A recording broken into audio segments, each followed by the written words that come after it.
have the Torras phone case review for you guys. This is for the iPhone 14 Pro. They have different colors. I went with the black, but they also have blue, they have green, and they also have purple. This is what the case looks like, you guys. Nice and simple. Let's go ahead and open it up so you guys can take a look at it. All right, you guys, this is the phone case itself. It does look nice. It feels nice and smooth.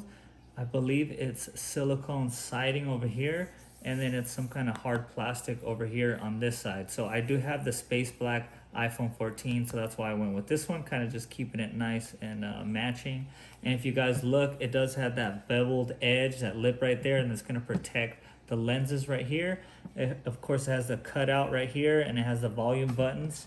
Speaking of the volume buttons, you guys could actually switch out the different colors if you wanted to. Like, you see these two buttons right there, you could switch them out to red, you could switch them out to yellow. I'm cool with leaving them black, but just wanted to give you guys a heads up.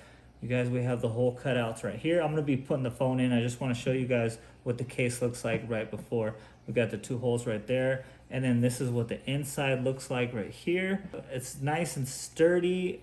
I mean, this is gonna protect your phone case. If your phone does fall, this is shock proof right here, so you'll be good to go. So let's throw the phone in there so you guys can check it out. Okay, so we're just gonna slide it in here. Okay, it went in pretty easy, you guys. And you guys could see that's the lip I was talking about. So it's nowhere close to those lenses, so you could actually lay it down. If it does happen to fall, it should protect it from the back. And also, same thing, it does have a little lip in the front, so it's going to protect your front screen right there, you guys. And then you guys could see that it does have the branding right there on the one side. Definitely recommend picking up this phone case.